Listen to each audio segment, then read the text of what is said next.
ಮರಳುಗಾರಿಕೆ ಅಕ್ರಮವೇ ವಿಶೇಷ ಕಾರ್ಯಕ್ರಮಕ್ಕೆ ಸ್ವಾಗತ. ಅದ್ಯಾಕೆ ಇತ್ತೀಚಿನ ದಿನಗಳಲ್ಲಿ ಮರಳುಗಾರಿಕೆ ಅನ್ನುವಂಥದ್ದು ಅಕ್ರಮ ಮತ್ತು ಅಕ್ರಮವೇ ಅನ್ನುವಂಥ ಪ್ರಶ್ನೆಗಳು ಎದ್ದಿದೆ ಅಂತ ಅನ್ನುವಂಥದ್ದು ಸಹಜವಾಗಿಯೇ ಮೂಲಭೂತ ಅವಶ್ಯಕತೆಗಳಲ್ಲಿ ಮತ್ತೊಂದು ಅವಶ್ಯಕತೆ ಅನ್ನುವ ರೀತಿಯಲ್ಲಿ ಇವತ್ತು ಮರಳು ಅಥವಾ ಮರಳುಗಾರಿಕೆ ಅನ್ನೋದು ಆಗಿಬಿಟ್ಟಿದೆ. ಮನೆ ಕಟ್ಟಲಿಕ್ಕಾಗಿ ಮರಳು ಬೇಕೇ ಬೇಕು, ಎಲ್ಲರೂ ಮನೆ ಕಟ್ಟಲೇಬೇಕು, ಇದನ್ನಂತೂ ಯಾರು ತಡೆ ಹಿಡಿಯಲಿಕ್ಕೆ ಸಾಧ್ಯ ಇಲ್ಲ.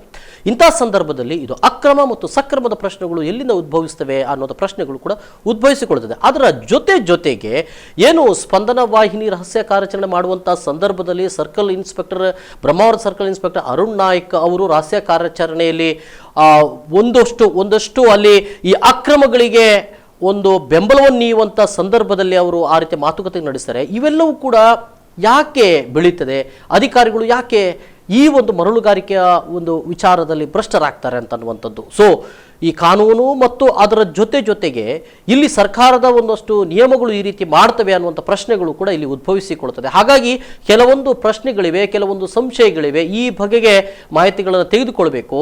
ಹಾಗಾಗಿ ಇವತ್ತು ನಮ್ಮ ಸ್ಟುಡಿಯೋದಲ್ಲಿ ಮರಳು ಸಾಗಾಟದ ಲಾರಿ ಮಾಲಕರು ಮತ್ತು ಗುತ್ತಿಗೆದಾರರ ಸಂಘದ ಮುಖಂಡರು, ಅದರ ಅಧ್ಯಕ್ಷರು, ದಕ್ಷಿಣ ಕನ್ನಡ ಜಿಲ್ಲಾ ಅಧ್ಯಕ್ಷರು ಮಯೂರ್ ಉಳ್ಳಾಲ್ ಅವರು ನಮ್ಮ ಜೊತೆಗೆ ನೇರ ಸಂಪರ್ಕದಲ್ಲಿ ಇವತ್ತು ನಮ್ಮ ಸ್ಟುಡಿಯೋದಲ್ಲಿ ಇದ್ದಾರೆ. ಅವ್ರನ್ನ ಕಾರ್ಯಕ್ರಮಕ್ಕೆ ನಾನು ಸ್ವಾಗತ ಮಾಡ್ತೇನೆ. ಮಯೂರ್ ಉಳ್ಳಾಲ್ ಅವರಿಗೆ ಸ್ವಾಗತ ಸರ್. ಬಹುಶಃ ಮರಳುಗಾರಿಕೆ ಹಲವಾರು ವರ್ಷಗಳಿಂದ ನಡೆದುಕೊಂಡು ಬಂದಿರುವಂಥದ್ದು. ಇತ್ತೀಚಿನ ದಿನಗಳಲ್ಲಿ ನೋಡಿದರೆ ಅದರ ಅಕ್ರಮ ಮತ್ತು ಸಕ್ರಮಗಳು ಮತ್ತು ಕಾನೂನುಗಳು ಅದು ಇದು ಒಂದಷ್ಟು ಮಾತುಕತೆಗಳು ಆಗ್ತಾ ಇದ್ದಾವೆ. ಅಧಿಕಾರಿಗಳು ಈ ಹಿನ್ನೆಲೆಯಲ್ಲಿ ಭ್ರಷ್ಟರಾಗ್ತಾ ಇದ್ದಾರೆ ಅಂತ ಅನ್ನುವಂಥ ಒಂದಷ್ಟು ಆರೋಪಗಳು ಮಾತ್ರವಲ್ಲ, ಸತ್ಯಾಂಶಗಳನ್ನು ಕೂಡ ನಾವು ಬಯಲಿಗಳಿದ್ದಾವೆ. ನನಗೆ ಮೊದಲಾಗಿ ಬೇಕಾಗಿರುವಂಥದ್ದು ಏನಿದು ಈ ಮರಳುಗಾರಿಕೆ ಯಾವ ರೀತಿಯಲ್ಲಿ ನೀವು ನಡೆಸ್ತೀರಾ ಅಂತ ಅನ್ನುವಂಥದ್ದು ಒಂದು ಸ್ವಲ್ಪ ಮಾಹಿತಿ ಬೇಕು ನನಗೆ.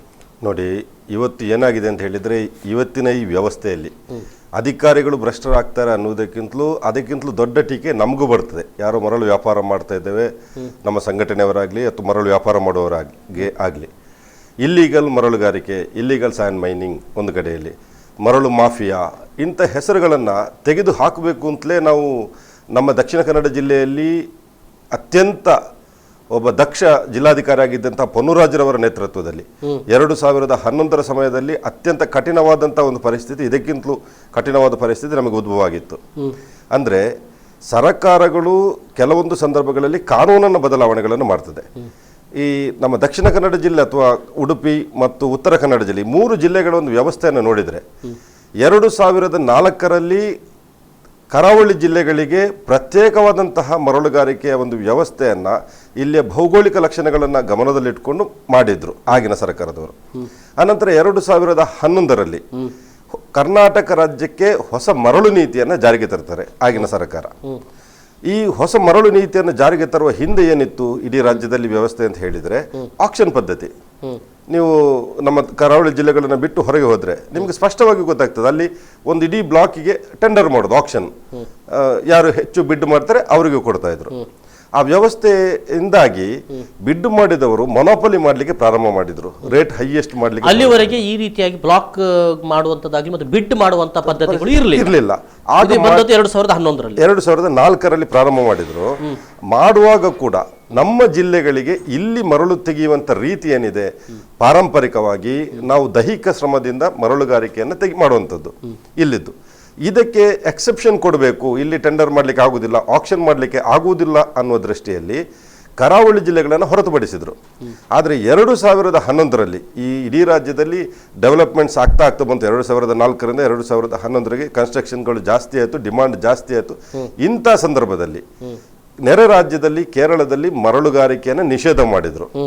ಅದಕ್ಕೆ ಅಲ್ಲಿದ್ದೇ ಆದಂಥ ಭೌಗೋಳಿಕ ಲಕ್ಷಣಗಳಿದೆ. ಕರ್ನಾಟಕ ರಾಜ್ಯದಲ್ಲಿ ಇಡೀ ರಾಜ್ಯಕ್ಕೆ ಪ್ರತ್ಯೇಕವಾದಂತಹ ಮರಳು ನೀತಿಯನ್ನು ಜಾರಿಗೆ ತಂದರು, ಹೊಸ ಮರಳು ನೀತಿ 2011ರಲ್ಲಿ. ಆಗ ಏನು ಮಾಡಿದ್ರು, ಕರಾವಳಿ ಜಿಲ್ಲೆಗಳನ್ನು ಕೂಡ ಸೇರಿಸಿ ಮಾಡಬೇಕು ಅಂತ ಹೊರಟರು. ಆಗ ನಾವೆಲ್ಲ ಹೋರಾಟ ಮಾಡಿದ್ದು ಮಾನ್ಯ VS ಆಚಾರ್ಯರವರು ನೇತೃತ್ವದಲ್ಲಿ, ನಮ್ಮ ದಕ್ಷಿಣ ಕನ್ನಡ ಜಿಲ್ಲೆಯ ಉಸ್ತುವಾರಿ ಸಚಿವರಾಗಿದ್ದಂಥ ಪಾಲೆಮರ್ರ ಅವರ ನೇತೃತ್ವದಲ್ಲಿ ಒಂದು ಸರ್ಕಾರಕ್ಕೆ ಮನವಿಯನ್ನು ಕೊಟ್ಟು ಕರಾವಳಿ ಜಿಲ್ಲೆಗಳನ್ನು ಹೊರತುಪಡಿಸಿ ಅಂತ ಒಂದು ಆದೇಶವನ್ನು ನಾವು ತಂದು 2011ರಲ್ಲಿ. ಈ ವ್ಯವಸ್ಥೆಯಿಂದಾಗಿ ಇಲ್ಲಿ ಸಾಂಪ್ರದಾಯಿಕವಾದಂಥ ಮರಳುಗಾರಿಕೆ ನಡೆಯುತ್ತಾ ಬಂತು. ಆದರೆ 2014ರಲ್ಲಿ ಈ ಮರಳು ನೀತಿಗೆ ಬದಲಾವಣೆಯನ್ನು ತಂದರು, ಅಮೆಂಡ್ಮೆಂಟ್. 2014ರಲ್ಲಿ ಅಮೆಂಡ್ಮೆಂಟ್ ತಂದರು. ತಿದ್ದುಪಡಿ. ಈ ತಿದ್ದುಪಡಿಯಲ್ಲಿ ಏನು ಮಾಡಿದ್ರು, ಇಡೀ ರಾಜ್ಯಕ್ಕೆ ಒಂದೇ ಮರಳು ನೀತಿ ಇರಬೇಕು, ಕರಾವಳಿ ಜಿಲ್ಲೆಗಳಿಗೆ ಎಕ್ಸೆಪ್ಷನ್ ಕೊಡ್ಲಿಕ್ಕೆ ಆಗುವುದಿಲ್ಲ, ಅದನ್ನು ಬಿಟ್ಟು ಮಾಡಲಿಕ್ಕೆ ಬರುವುದಿಲ್ಲ. ಈ ನಡುವೆ ಒಂದು ಪ್ರಶ್ನೆ ಉದ್ಭವಿಸಿಕೊಳ್ತದೆ, ಯಾಕೆ ಕರಾವಳಿ ಜಿಲ್ಲೆಗೆ ಪ್ರತ್ಯೇಕವಾದಂತ ಒಂದು ನೀತಿಯನ್ನು ಅನುಸರಿಸಬೇಕು ಅಂತ ಹೇಳ್ತೀರಿ? ಹೌದು ನೋಡಿ, ಪ್ರತ್ಯೇಕವಾದಂಥ ನೀತಿಯನ್ನ ಬದಲು ಮಾಡಬೇಕಾದ್ರೆ, ಇದ್ದ ಒಂದು ವ್ಯವಸ್ಥೆಯನ್ನು ಬದಲು ಮಾಡಬೇಕಾದ್ರೆ ಯಾಕೆ ಬದಲು ಮಾಡ್ತಿದ್ದೀರಿ ಅನ್ನುವಂಥ ಒಂದು ಉತ್ತರವನ್ನು ಕೊಡಬೇಕಾದಂಥ ಜವಾಬ್ದಾರಿ ಇರುವಂಥದ್ದು ಬದಲಾವಣೆ ಮಾಡಿದಂಥ ವ್ಯಕ್ತಿಗಳಿಗೆ. ಹಿಂದಿನ ವ್ಯವಸ್ಥೆಯಲ್ಲಿ ಏನಾದರೂ ಸರ್ಕಾರಕ್ಕೆ ನಷ್ಟ ಆಗ್ತಾ ಇದೆಯಾ, ಜನಸಾಮಾನ್ಯರಿಗೆ ತೊಂದರೆ ಆಗ್ತಾ ಇದೆಯಾ, ಅಥವಾ ಆಡಳಿತಾತ್ಮಕವಾಗಿ ಇದನ್ನ ಒಂದು ಕಂಟ್ರೋಲ್ ಮಾಡಲಿಕ್ಕೆ ಏನಾದರೂ ಸಮಸ್ಯೆ ಇದೆಯಾ? ಇಲ್ಲಿ ಈಗ ನೀವು ಹೇಳಿದ್ರೆ ಅಲ್ಲಿ ಬ್ಲಾಕ್ಗಳನ್ನು ಮಾಡಿ ಅಲ್ಲಿ ಬಿಡ್ ಮಾಡುವ ಒಂದು ಸಂಸ್ಕೃತಿ, ಅಂದ್ರೆ ಆ ಒಂದು ಪದ್ಧತಿಯನ್ನ ಅನುಸರಿಸಿಕೊಂಡು ಬಂದ್ರು ಅಂತ ಹೇಳಿ. ಸೊ ಇದು ಒಂದೇನಾ, ಇನ್ನು ಬೇರೆ ಏನು ಬದಲಾವಣೆ? 2011ರಲ್ಲಿ ಇಡೀ ರಾಜ್ಯದಲ್ಲಿ ಬದಲಾವಣೆ ಮಾಡಿದಂತ ಸಂದರ್ಭದಲ್ಲಿ ಓಪನ್ ಬಿಡ್ ಅನ್ನು ಬಂದ್ ಮಾಡಿಬಿಟ್ರು.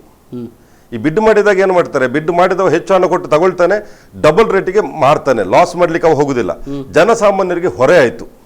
ಅಂತ ಸಂದರ್ಭದಲ್ಲಿ 2011ರಲ್ಲಿ ಮರಳು ನೀತಿಯನ್ನ ಜಾರಿಗೆ ತಂದ ಸಂದರ್ಭದಲ್ಲಿ ಆಕ್ಷನ್ ಪದ್ಧತಿಯನ್ನ ನಿಲ್ಲಿಸಿಬಿಟ್ರು. ತಮಿಳುನಾಡು ಮಾದರಿಯ ಪದ್ಧತಿಯನ್ನ ಜಾರಿಗೆ ತಂದ್ರು. ತಮಿಳುನಾಡು ಮಾದರಿಯ ಪದ್ಧತಿ ಅಂತ ಹೇಳಿದ್ರೆ ಹೇಗೆ, ಮರಳನ್ನ ತೆಗೆದುಕೊಂಡು ಹೋಗಿ PWD ಯಾರ್ಡ್ ಅಲ್ಲಿ ಹಾಕುವಂಥದ್ದು, ಅಥವಾ PWD ಅವರಿಗೆ ಹ್ಯಾಂಡ್ ಓವರ್ ಮಾಡಿದ್ರು. PWD ಅವರು ಅದನ್ನು ಮಾನಿಟರ್ ಮಾಡಬೇಕು. ಮಾನಿಟರ್ ಮಾಡುವ ಸಂದರ್ಭದಲ್ಲಿ ಏನಾಯ್ತು, ಅದರಲ್ಲಿ ಕೆಲವೊಂದು ಟೆಕ್ನಿಕಲ್ ರೀಸನ್ಸ್ ಸಮಸ್ಯೆಗಳು ಬಂತು. ಅಲ್ಲಿ ಗವರ್ಮೆಂಟ್ ರಜೆ ಇದ್ದಾಗ ಮರಳು ಸಿಗುವುದಿಲ್ಲ, ಮಳೆಗಾಲದಲ್ಲಿ ಸ್ಟಾಕ್ ಮಾಡಿ ಇಡಬೇಕು ಅಂತ ಬರೆದಿದ್ದಾರೆ. ಅದರಲ್ಲಿ ಮಳೆಗಾಲಕ್ಕೆ ಬೇಕಾಗುವಂತ ಕನ್ಸ್ಟ್ರಕ್ಷನ್ಗೆ ಬೇಕಾಗುವಂತ ಮರಳನ್ನು ಸಂಗ್ರಹ ಮಾಡಿ ಇಡಬೇಕು, ಮಾಡಲಿಲ್ಲ. ಜನರಿಗೆ ಮರಳು ಸಿಗುವ ವ್ಯವಸ್ಥೆ ಹೋಯ್ತು, ಭ್ರಷ್ಟ ವ್ಯವಸ್ಥೆ ಬಂದುಬಿಟ್ಟದು. 2 ಕಾರಣಗಳಿಗೆ ಭ್ರಷ್ಟ ವ್ಯವಸ್ಥೆ ಬಂತು.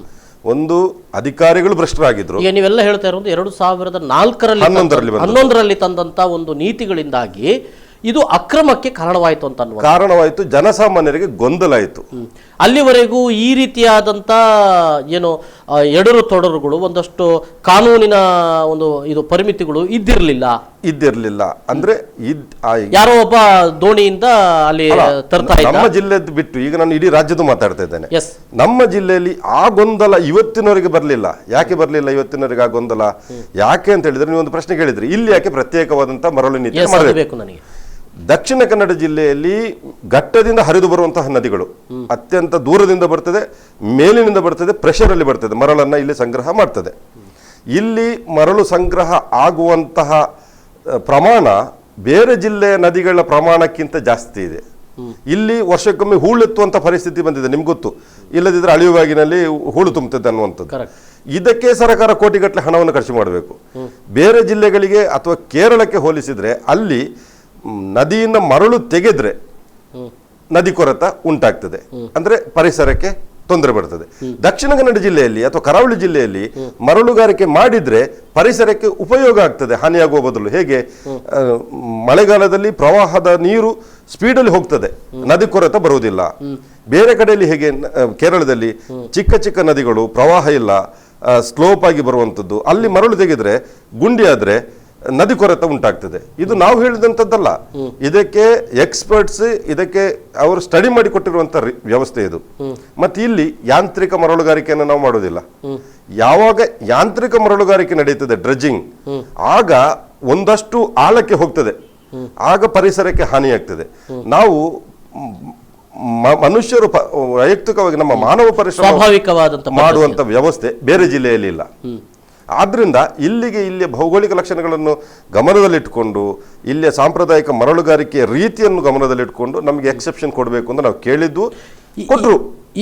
ಈಗ ನೀವು ಹೇಳುವಂಥದ್ದು ಎಲ್ಲಿ ಮರಳುಗಾರಿಕೆ ಮಾಡಬೇಕು ಅನ್ನುವಂಥ, ಏನಂದ್ರೆ ನೀವು ಹೇಳ್ತಾ ಇರೋದು ಫ್ಲೋ ಇದೆ, ಹೆಚ್ಚೆಚ್ಚು ಮರಳುಗಳು ತುಂಬ್ತಾ ಇರ್ತದೆ, ಹಾಗಾಗಿ ತೆಗಿಲೇಬೇಕಾದಂತ ಅನಿವಾರ್ಯತೆ ಅಲ್ಲ, ತೆಗೆದ್ರೆ ಪರಿಸರಕ್ಕೆ ಉಪಕಾರ ಆಗ್ತದೆ. ಆದ್ರೆ ಎಲ್ಲಿ ತೆಗಿಬೇಕು ಅಲ್ಲಿ ತೆಗಿತಾ ಇಲ್ಲ, ಎಲ್ಲಿ ತೆಗಿಬಾರ್ದು ಅಲ್ಲಿ ತೆಗಿತಾ ಇದ್ದಾರೆ. ನೋಡಿ, ಸೇತುವೆ ಇದ್ದ ಬಳಿಯಲ್ಲಿ ನಾವು ಹೇಳುವಂಥದ್ದು ಒಂದು ಸ್ಪಷ್ಟ, ನಮಗೆ ಸಾಮಾಜಿಕ ಬದ್ಧತೆ ಇದೆ. ಮರಳುಗಾರಿಕೆ ಮಾಡ್ತಾ ಇದ್ದೇವೆ ಅಂತ ಹೇಳಿದ್ರೆ, ನಾವು ಬೇಕಾಬಿಟ್ಟಿ ಮರಳುಗಾರಿಕೆ ಮಾಡ್ತಾ ಇದ್ದಾರೆ ಅಂತ ಹೇಳಿದ್ರೆ ಅಂತವರ ಪರವಾಗಿ ಅಧ್ಯಕ್ಷನಾಗಿ ನಾನು ಮಾತಾಡುವುದೇ ಇಲ್ಲ. ನಾನು ಬಂದು ಮಾತಾಡುವಂಥದ್ದು, ಯಾರು ಕಾನೂನಾತ್ಮಕವಾಗಿ ಮರಳುಗಾರಿಕೆಯನ್ನ ಮಾಡ್ತಾರೆ, ಯಾರು ಒಂದು ಮಾನದಂಡದ ಮುಖಾಂತರ ಮರಳುಗಾರಿಕೆಯನ್ನ ಮಾಡ್ತಾರೆ, ಕಾನೂನಾತ್ಮಕವಾಗಿ ಸಾಮಾಜಿಕ ಬದ್ಧತೆಯಿಂದ ಮರಳುಗಾರಿಕೆ ಮಾಡುವಂತವರ ಪರವಾಗಿ ನಾನು ಮಾತಾಡಲಿಕ್ಕೆ ಬಂದಿರುವಂಥದ್ದು. ನಮಗೂ ರಿಸ್ಟ್ರಿಕ್ಷನ್ಸ್ ಇದೆ.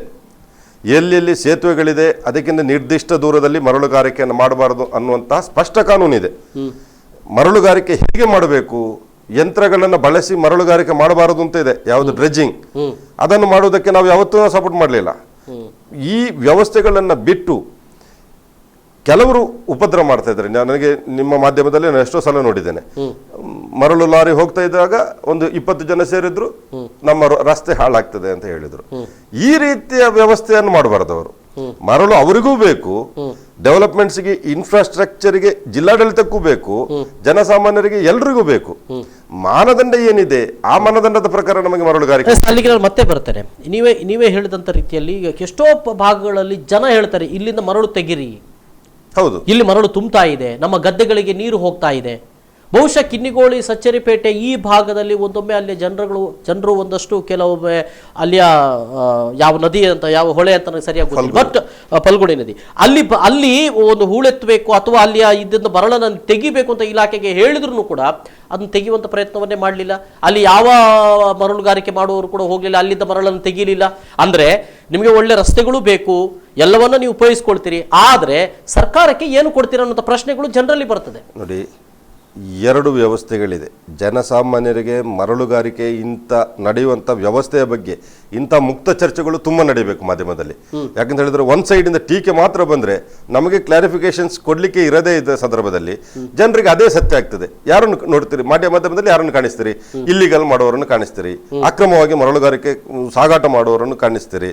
ಆದರೆ ಮರಳುಗಾರಿಕೆಯನ್ನ ಪ್ರಾಮಾಣಿಕವಾಗಿ ಮಾಡುವಂತಹವರು, ಅದರಿಂದ ಹೊಟ್ಟೆ ಹೊರೆಯುವಂತಹವರು, ಸಾಮಾಜಿಕ ಬದ್ಧತೆಯಿಂದ ಕೆಲಸ ಮಾಡುವಂತಹವರು, ನನಗೆ ಅಕ್ರಮ ಸಕ್ರಮ ಪ್ರಾಮಾಣಿಕವಾಗಿ ಮಾಡ್ತಾ ಇರುವವರು ಮತ್ತು ಅಪ್ರಾಮಾಣಿಕವಾಗಿ ಮಾಡ್ತಾ ಇರುವವರು, ನಾವು ತೋರಿಸ್ತಾ ಇರುವಂತದ್ದು ಅಪ್ರಾಮಾಣಿಕವಾಗಿ ಅಥವಾ ಕಾನೂನನ್ನು ಮೀರಿ ಮತ್ತು ಇಂತಹ ಅಧಿಕಾರಿಗಳಿಗೆ ಏನು ಲಂಚಗಳನ್ನು ಕೊಟ್ಟುಕೊಂಡು ಮಾಡ್ತಾ ಇರುವಂತಹ ಇನ್ನೊಂದು ಅಕ್ರಮ ಮರಳುಗಾರಿಕೆ ಇಲ್ಲ ಏನು ಅನ್ನೋದ್ರ ಬಗ್ಗೆ ಒಂದಷ್ಟು ಮಾಹಿತಿಗಳನ್ನು ಕಳೆ ಹಾಕಬೇಕು. ಒಂದು ಸಣ್ಣ ಬ್ರೇಕ್ ತಗೊಳ್ತಾರೆ. ಬ್ರೇಕ್ ನಂತರ ಮತ್ತೆ ಮರಳುಗಾರಿಕೆ ಅಕ್ರಮವೇ ವಿಶೇಷ ಕಾರ್ಯಕ್ರಮ ಮುಂದುವರೆದಿದೆ.